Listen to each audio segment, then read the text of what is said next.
ভোরের আলো ফোটার আগেই তান্ত্রিক ভৈরবকে নিয়ে চলে গেল তার ডেরায়। নদীর চর পেরিয়ে কিছুটা গিয়ে একটা ফাঁকা জায়গা, সেখানেই তান্ত্রিকের কুঁড়ে ঘর। এটাই তান্ত্রিকের আস্তানা।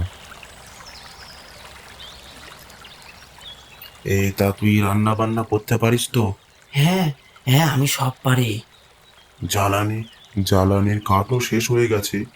এদিক ওদিক থেকে কাঠ জোগাড় করে এনে ঘরের ভিতরে হাঁড়িতে চাল ডাল রয়েছে, ওই উনানে ঝটপট কিছু বানিয়ে ফেলতো। পানীয় জলের জন্য ওই পাশের গ্রামে যেতে হবে, বুঝলি। ভৈরব তার কথা মতো কাজ শুরু করলো। এদিক ওদিক জঙ্গল ঘেঁটে বেশ কিছু কাঠ জোগাড় করলো।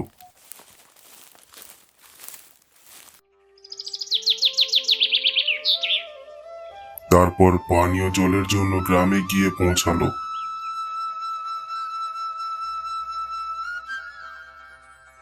সেখান থেকে ঘোড়া ভর্তি করে মাথায় করে জল নিয়ে এলো ভৈরব।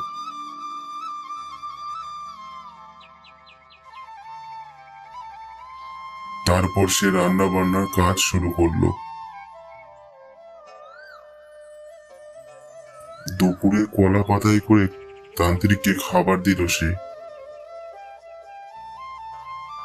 তারপর নিজেও খেয়ে নিল।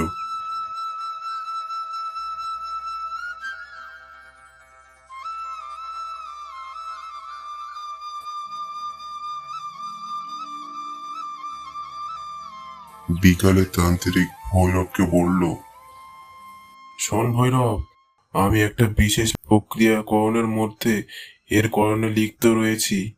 এই প্রক্রিয়া একদিনে হয় না, বহুদিন তপস্যা করতে হয়েছে আমাকে। সন্ধ্যা নামার আগেই আমাদেরকে ওই শ্মশানে পৌঁছাতে হবে, আর ওখানেই আমাকে আমার কার্য সম্পূর্ণ করতে হবে ধীরে ধীরে। আচ্ছা বাবা, আপনি যদি কিছু না মনে করেন, আমি একটা প্রশ্ন করব। কি প্রশ্ন? না মানে, এত সুন্দর নিরিবিলি আপনার এই ডেরা, অতি সুন্দরভাবে সাধনা করা যায়, তাহলে তাহলে শ্মশানে যাওয়ার কি দরকার আছে? ওই সামনে ফাঁকা জায়গাটা দিয়ে সাধনা করলে হবে না? সবই হয়, কিন্তু শ্মশানে তন্ত্র সাধনা করার একটি মূল্যতা রয়েছে। তন্ত্র সাধনা করার জন্যে শ্মশানের মতো উত্তম জায়গা এই সৃষ্টিতে আর কোথাও নেই।